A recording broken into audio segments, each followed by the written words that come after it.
Assalamualaikum warahmatullahi wabarakatuh. Bismillahirrahmanirrahim. Innal hamdalillah nahmaduhu wa nasta'inuhu wa nastaghfiruh wa na'udzu billahi min shururi anfusina wa min sayyiati a'malina. Man yahdihillahu fala mudilla lahu wa man yudlilhu fala hadiya lahu. Wa asyhadu an la ilaha illallah wahdahu la syarika lahu wa asyhadu anna Muhammadan abduhu wa rasuluh. Amma ba'd. Alhamdulillah, kita ucapkan kepada Allah Subhanahu wa taala karena Allah masih memberikan kita kesempatan untuk bisa mau mengaji, dan mungkin enggak apa dimatikan aja, mungkin nanti ngumpul semua di sini. Atau dimatikan aja.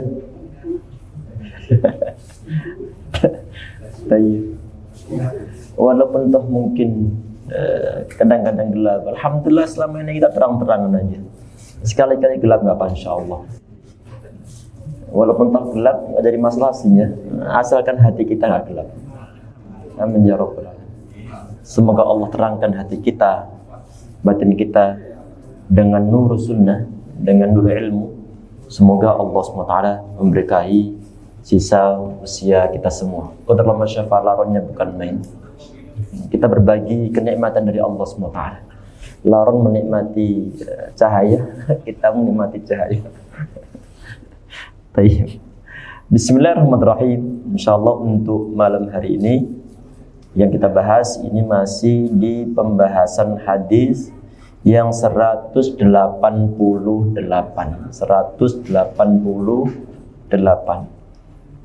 sampai di poin tentang kesimpulan berkaitan masalah kesunahan untuk makan sahur. Itu poinnya di bawah paragraf yang di akhirnya ada disuruh untuk mengakhirkan makan sahur. Ketemu? Ya, silakan. Bismillah. Bismillahirrahmanirrahim. Di dalam makan sahur terdapat kemaslahatan agama dan kemaslahatan dunia. Baik. Di sini disampaikan oleh beliau rahimahullah. Ini kenapa Nabi Muhammad SAW beliau kok nyuruh umatnya agar di saat mereka itu mau berpuasa, beliau mensyariatkan untuk makan sahur. Kita perlu untuk ingat jemaah sekalian bahwa dalam segala poin syariah tidak ada terkecuali. Di saat Nabi Muhammad beliau mengajarkan, beliau nyuruh, beliau mencontohkan, 100% ada hikmahnya. Ada hikmah-hikmahnya. Tidak ada pengecualian. Semua yang disyariatkan dalam agama Islam ada hikmah yang terkandung di dalamnya. Tidak diragukan lagi. Walaupun toh kadang-kadang Nabi Muhammad di saat beliau menyampaikan sesuatu, kadang-kadang nggak beliau sebutkan hikmah-hikmahnya, tetapi banyak hikmahnya, baik kita telah mengetahui hikmahnya ataupun tidak mengetahui hikmah-hikmahnya. Dalam makan sahur, di samping karena mungkin selahiriahnya adalah bantu, di sini disebutkan oleh beliau, bismillah, tes. Ini ngadat suaranya.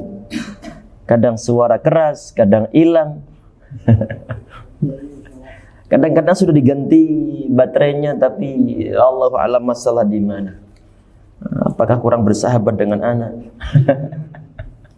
Baik, bismillah. Semoga Allah lancarkan semuanya, insyaallah. Kita perhatikan di sini.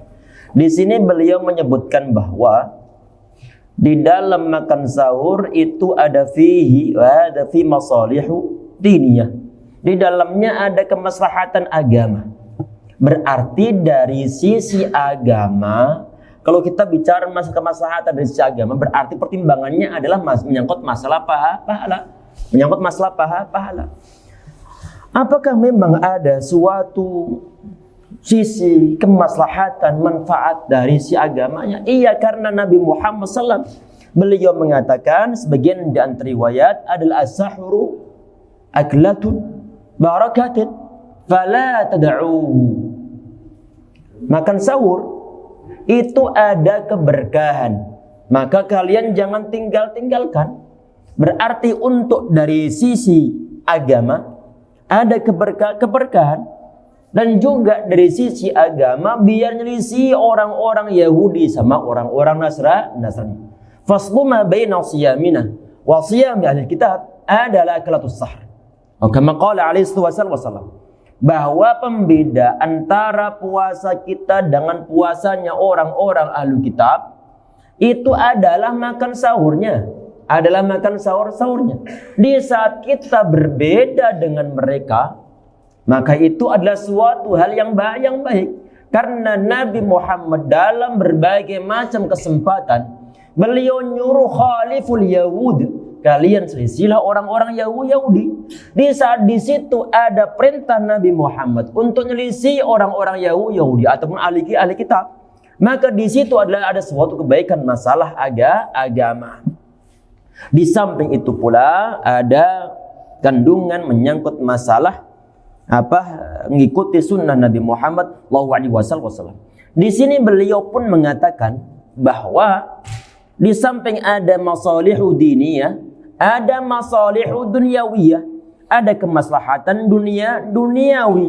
Karena kenapa? Ada kaitan dengan fisik kita yang terkuatkan dengan adanya makan sahur. Kita lanjut dulu.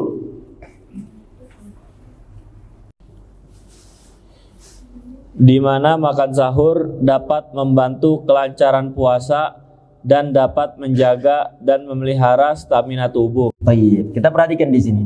Makan sahur bisa membantu untuk melaksanakan suatu puasa. Karena fisik kita, tubuh kita itu perlu supportan tenaga. Karena sehari kita itu mau mengosongkan tubuh kita dari makan dan juga minum. Standarnya kita makan minum ini sehari mungkin 2 kali minimal. Mungkin kalau antum makan siangnya jam berapa? Minimal adalah 2 kali, siang ataupun malam. Sebagian di antara orang mungkin sarapan, ataupun mungkin habis subuh dia ngopi, habis subuh dia makan sarapan, kemudian jam 10 makan, habis zuhur makan lagi, habis asar makan lagi. Berarti di saat dalam kondisi tersebut biasanya makan, tahu-tahu kemudian disuruh untuk nggak makan. Berarti ini fisik kita yang sebelumnya terisi kemudian disuruh untuk nggak ngisi. Sehingga ini berat.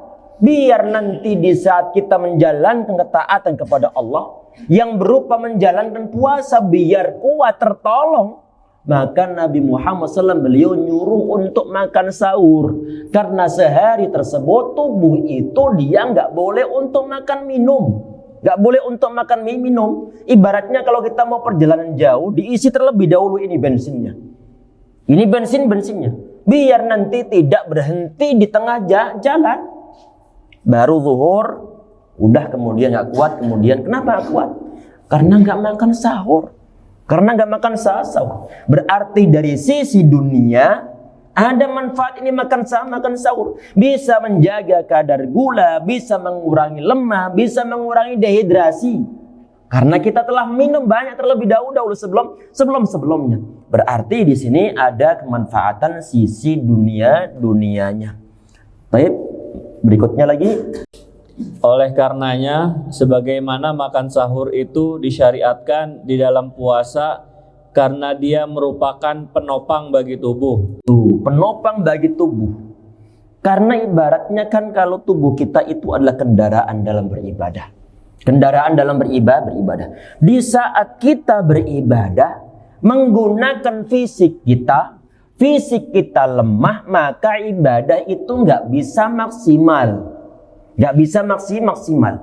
Yang sebelumnya mungkin orang dia bisa berdiri, karena mungkin fisiknya lemah, akhirnya kemudian dia nggak bisa untuk berdiri saat beribadah kepada Allah Subhanahu wa Ta'ala.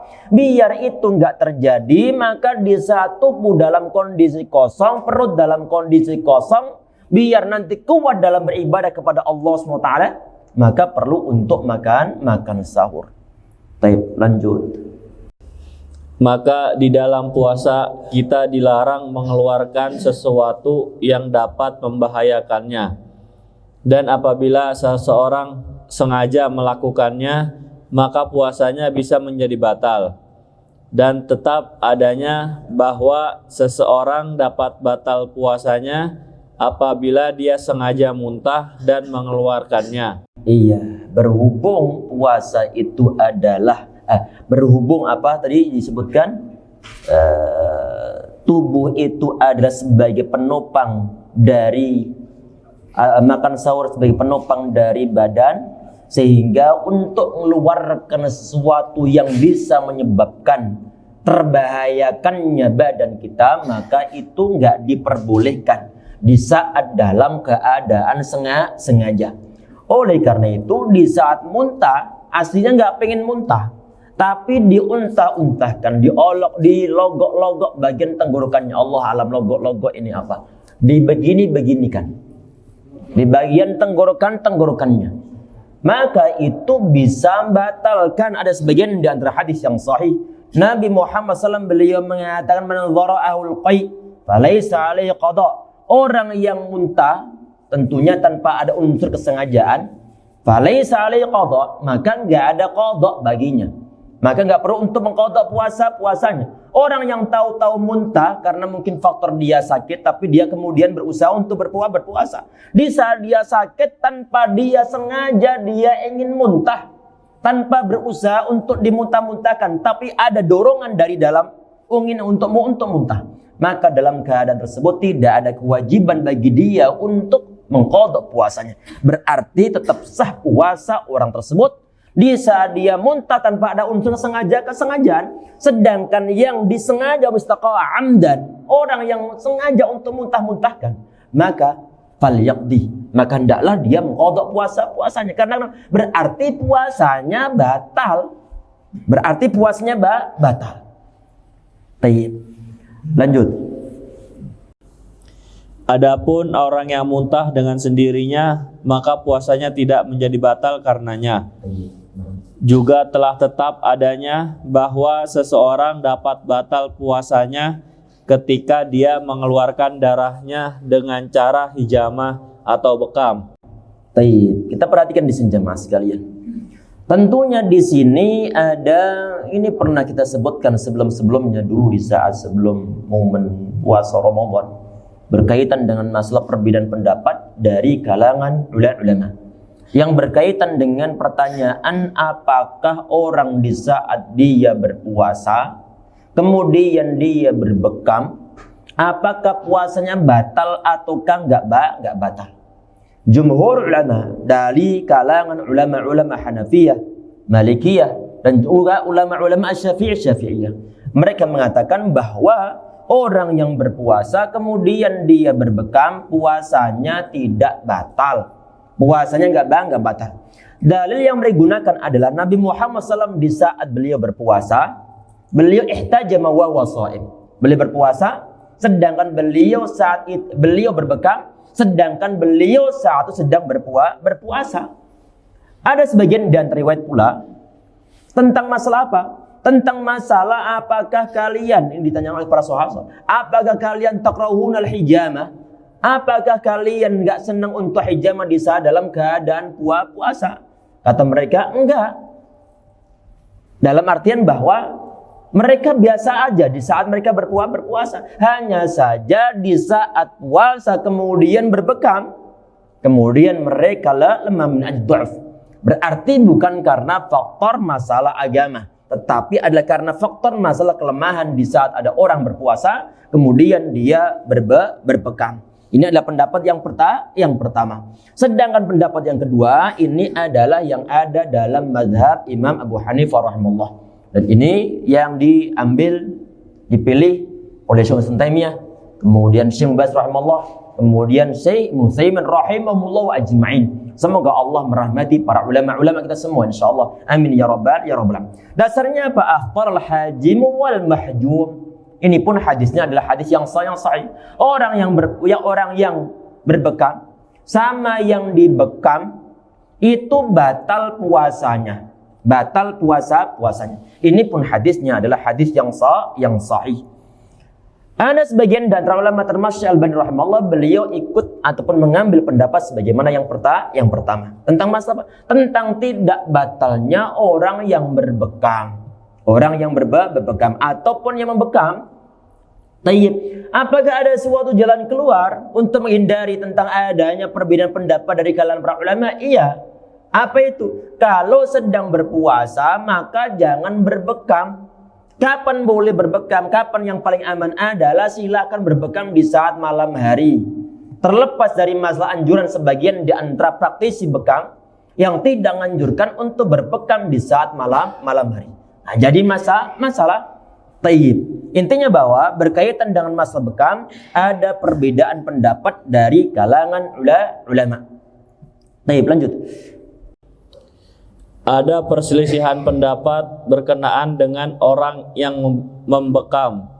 Ada yang berpendapat bahwa puasanya batal secara mutlak, baik dia membekam dengan cara menyedot maupun dengan menggunakan api. Tayyib. Kita perhatikan di sini. Di sini pun ada perbedaan pendapat dari kalangan para ulama. Kalau masalah orang yang berpuasa, kemudian dia berbekam, karena kan dia mengeluarkan sesuatu, yaitu mengeluarkan apa? Darahnya. Sebagian dan perkataan dari para sahabat, adalah yang batalkan puasa itu adalah sesuatu yang masuk, bukan sesuatu yang keluar. Darah itu enggak kita masukkan, tetapi adalah kita keluarkan. Sehingga itu pun dijadikan dasar sebagian di antara ulama bahwa orang yang berbekam itu tidak batalkan puasanya. Pertanyaannya adalah orang yang bekam itu hubungannya apa? Hubungannya apa? Di sini sebagian di antara ulama mengatakan bahwa yuftir mutlaqan.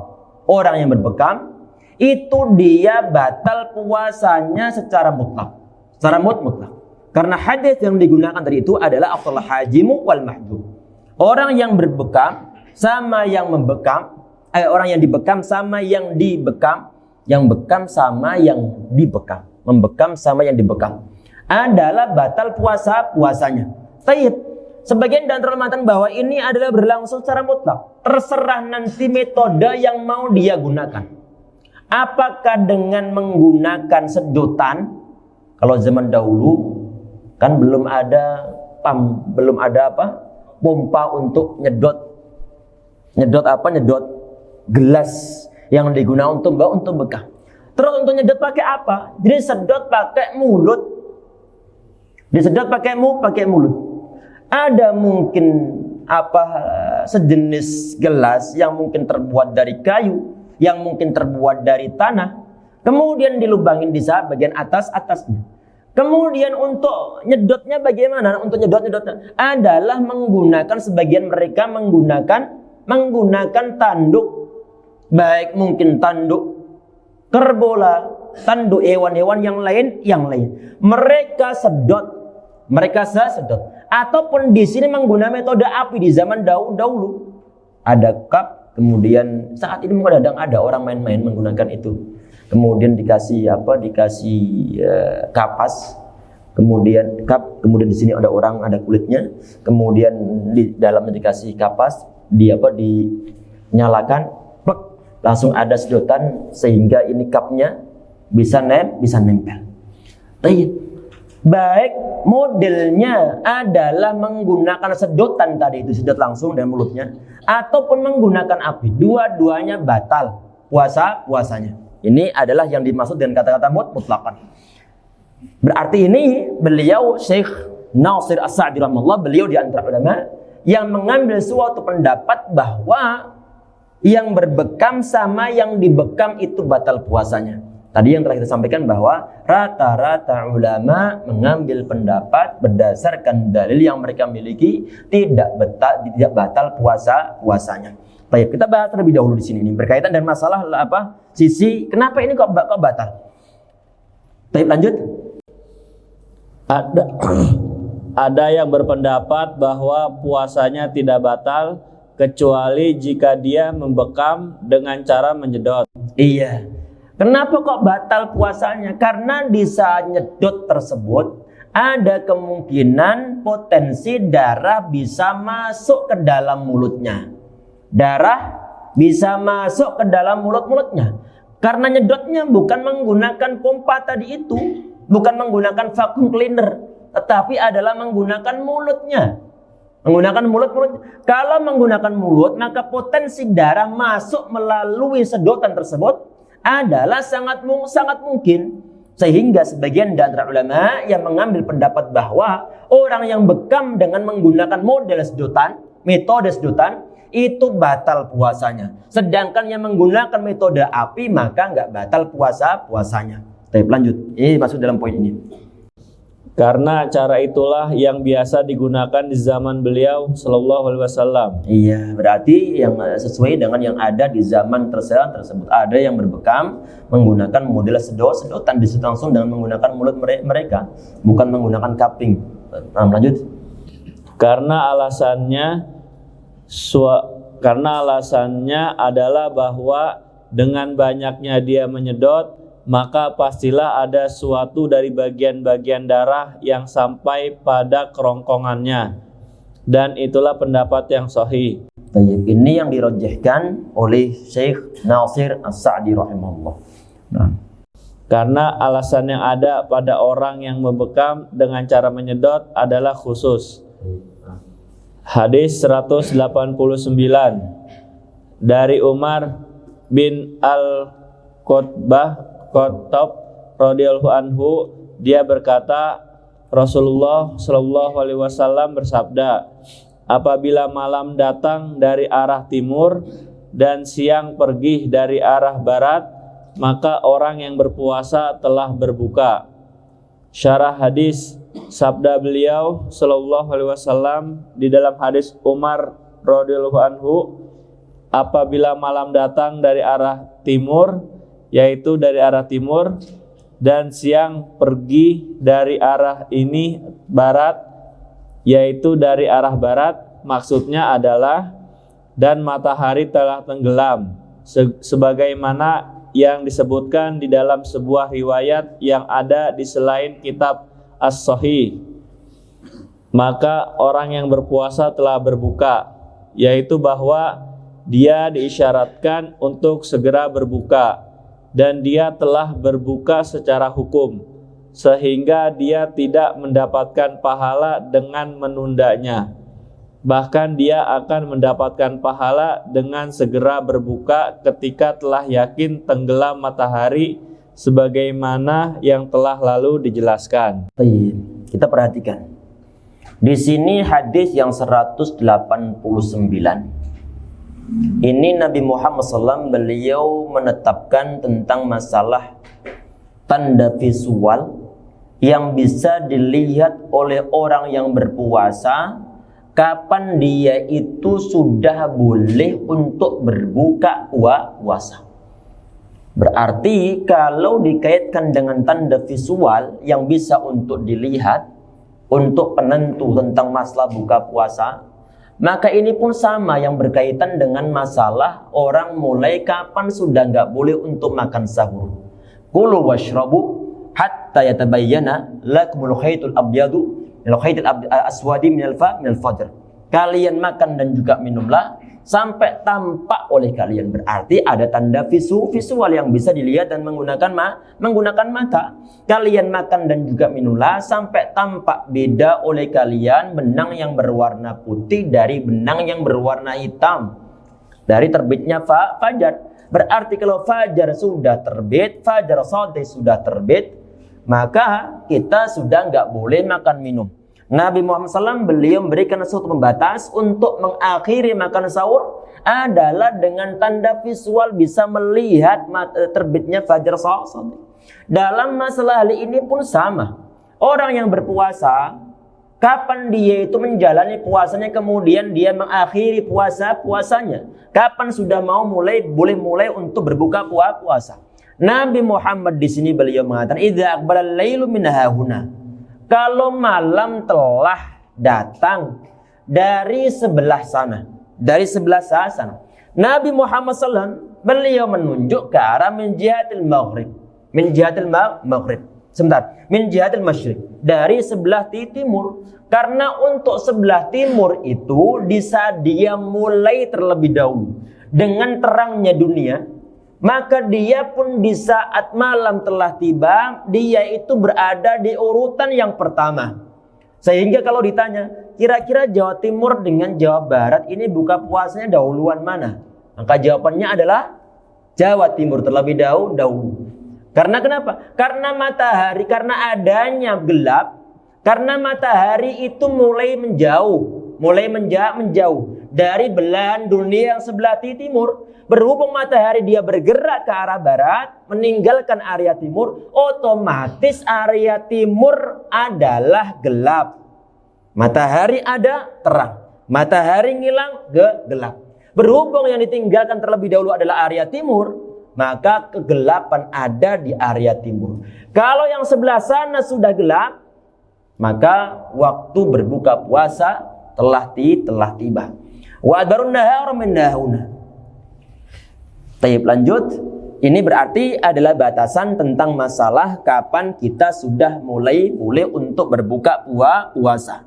Berarti saat matahari telah terbenam, malam telah tiba, dan siang telah meninggalkan. Berarti berganti mode yang sebelumnya mode terang menjadi mode gelap, mode gelap. Maka di saat sudah mulai gelap, waktu berbuka puasa itu telah tiba. Kenapa kok gelap? Karena matahari telah terbenam. Matahari telah terbenam. Sehingga kalau matahari telah terbenam, maka silakan untuk mulai berbuka puasa. Berhubung kita itu nggak selalu ngawasi pergerakan matahari, kita kalau nunggu puasa itu nggak ada orang yang depan rumah untuk melihat pergerakan matahari. Tapi adalah melihat timer ataupun melihat jadwal sholat, ataupun nunggu adzan di masjid. Sehingga bagaimana? Ya sudah, kita nunggu adzan yang dikumandangkan. Tetapi bisa kita bicara masa hukum asal bahwa mulai berbuka puasa itu adalah dengan terbenamnya matahari. Kalau sudah matahari terbenam, maka silahkan untuk segera berbuka puasa.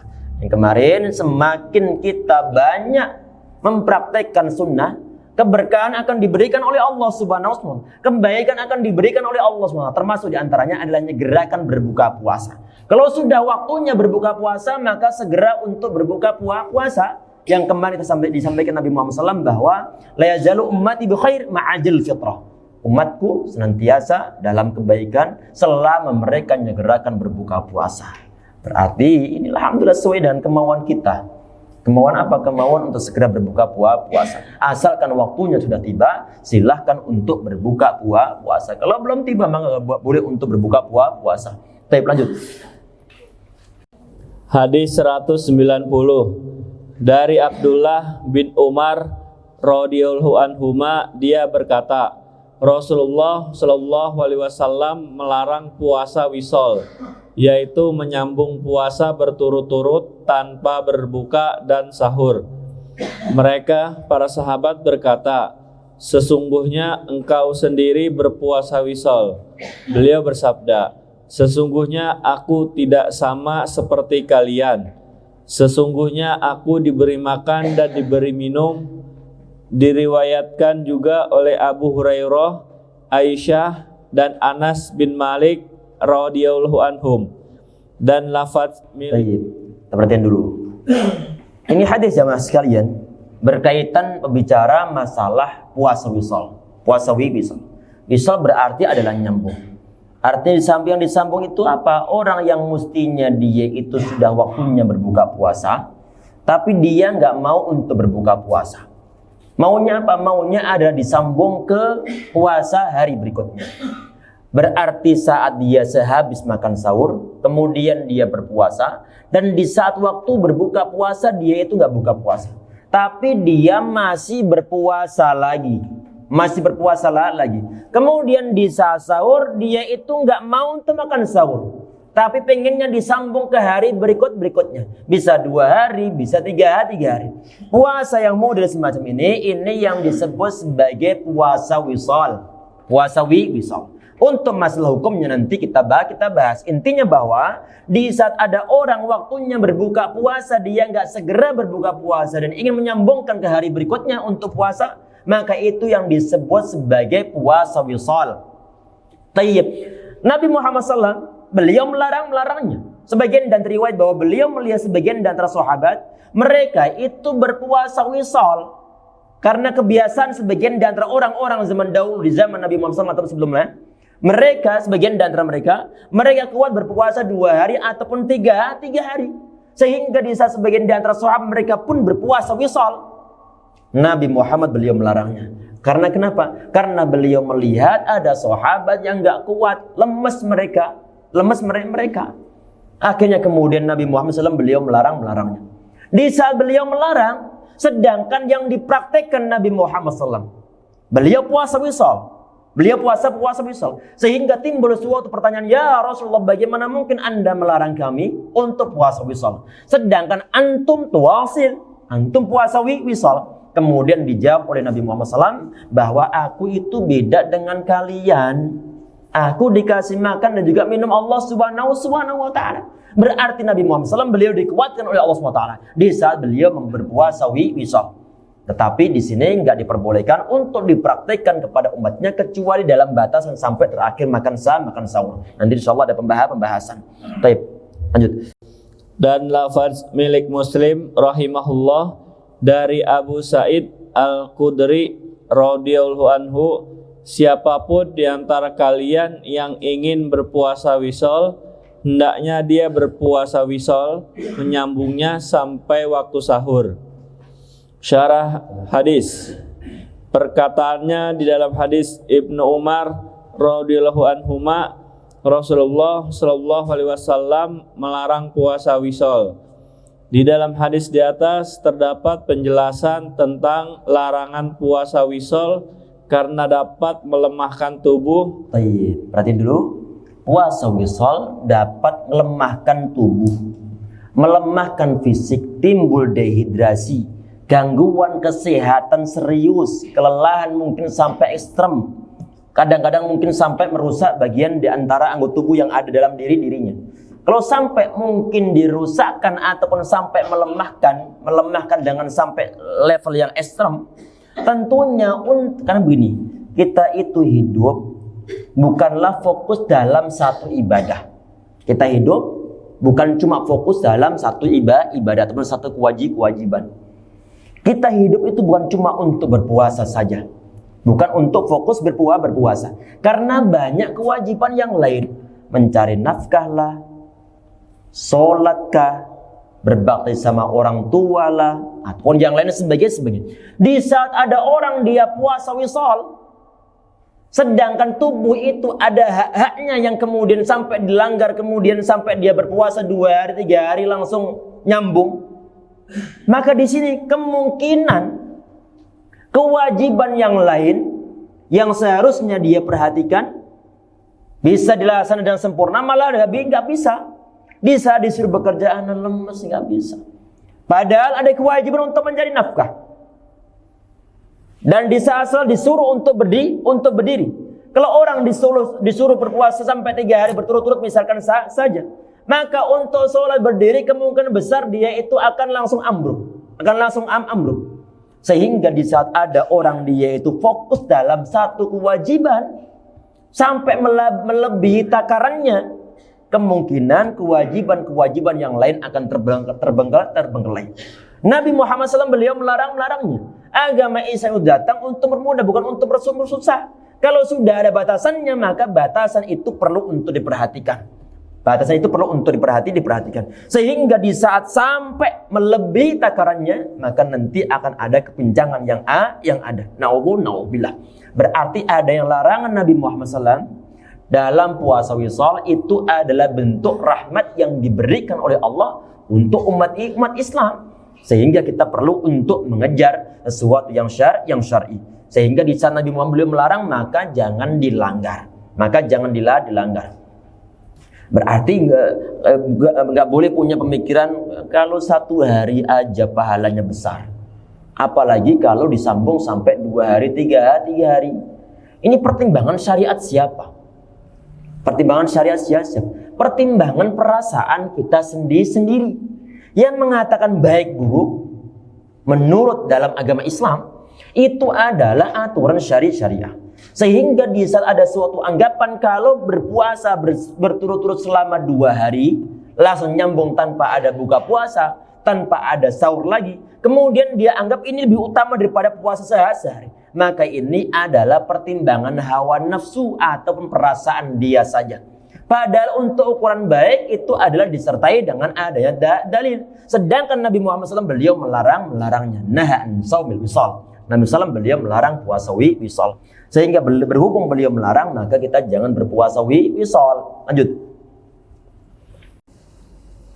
Dan malam hari bukanlah waktu untuk berpuasa. Iya, malam hari bukan waktu untuk berpuasa. Karena kenapa batasannya untuk orang berpuasa itu ada sampai ghurubus syams, sampai terbenamnya matahari. Maka dalam aturan syariah, malam hari itu bukan waktu untuk berpuasa. Waktu untuk makan itu adalah malam hari di saat orang berpuasa. Siang dia berpuasa sampai terbenamnya matahari, baru malam dia makan, silang untuk makan. Begitupun untuk berhubungan suami istri saat malam hari silang untuk berhubungan. Tetapi kalau digunakan siang berpuasa, malam berpuasa, kapan nanti untuk menyelesaikan kebutuhan biologis? Padahal Allah telah menghalalkannya. Uhilla lakum latasiyami arrafathu ila nisaikum. Dia halalkan bagi kalian, halal hukumnya. Di saat malam puasa, malam harinya berpuasa, siang hari berpuasa, malam harinya itu, maka dihalal bagi kalian untuk arrafat, adalah berhubungan suami istri. Berarti berjima dengan istri-istrinya. Hukumnya adalah halal. Allah menghalalkan. Tetapi di saat misalnya ada orang di saat malam hari dia berpuasa, kebutuhan biologis tidak terpenuhi. Siang hari diancam kalau berhubungan intim siang hari, pelanggaran cukup berat. Cukup berat. Di saat malam hari dia berpuasa pula, maka ini nggak diperboleh. Karena malam hari li'anal lail laisa mahal lisyam. Karena malam hari bukan tempat, bukan waktunya untuk berpuasa. Waktunya berbuka puasa yang malam hari, bukan untuk berpuasa. Baik, lanjut. Puasa wisal adalah seseorang berpuasa tanpa berbuka dan makan sahur, dan dia menyambung puasa 2 atau 3 hari sekaligus. Masya Allah. 1 hari berat, apalagi sampai disambung 2 ataupun 3 hari. Nggak ada orang kerja kantor. Nggak ada orang ngantor. Yang 1 hari kenapa nggak masuk? Lemes puasa. Apalagi 2 hari, kunci semua. Lockdown karena puasa. Lockdown jilid 2. Lanjut. Dahulu orang-orang Arab di zaman permulaan sanggup dan mampu melakukannya. Ya, Masya Allah. Mungkin mbah-mbah kita juga dulu begitu. Mungkin mbah-mbah kita dulu juga begitu. Sehingga ada kebiasaan mungkin bertapa. Na'udzubillah. Lanjut. Apabila puasa wisal dilakukan dengan meninggalkan berbuka dan makan sahur, maka itu sangat dimakruhkan meskipun tidak membahayakan dirinya. Kita perhatikan di sini. Di sini bentuk ataupun modenya puasa wisal. Ada yang tarkul fitri was sahur. Ini model pertama, yaitu ninggalkan berbuka puasa dan ninggalkan makan sahur. Misalnya antum tadi itu adalah hari ini puasa. Hari ini puasa, pagi bapak sahur kemudian puasa. Di saat waktu berbuka puasa, dia tinggalkan, nggak berbuka puasa, langsung dia sambungkan. Sampai kapan? Di saat datang waktu sahur, orang-orang bersahur, antum nggak sahur pula. Berarti ninggalkan buka puasa, ninggalkan pula makan sahur. Di saat dalam keadaan begitu, walam yadurru qurya karahatan syadidah. Di saat misalnya dengan meninggalkan buka puasa dan juga meninggalkan makan sahur, ternyata malah membahayakan diri sendiri. Maka di sini ternyata nggak membahayakan diri sendiri. Merasa kuat, nggak bahaya sama sekali. Di saat nggak bahaya maka sangat dimakruhkan. Di sini disampaikan oleh beliau. Wa in kana yadurru haruma, kalau toh sampai menyebabkan bahayanya orang tersebut, mengganggu fisiknya, mengganggu kesehatannya, maka haruma, hukumnya adalah haram. Ini perincian yang menyangkut masalah puasa wisal. Sehingga kalau ada orang dia tidak berbuka puasa sengaja, kemudian makan sahur juga nggak makan sahur di hari berikutnya, kalau sampai membahayakan tubuhnya, maka harumah. Kalau nggak membahayakan, maka kuriha karahatan syadidah, maka sangat dimakruhkan. Baik, lanjut. Bentuk yang kedua.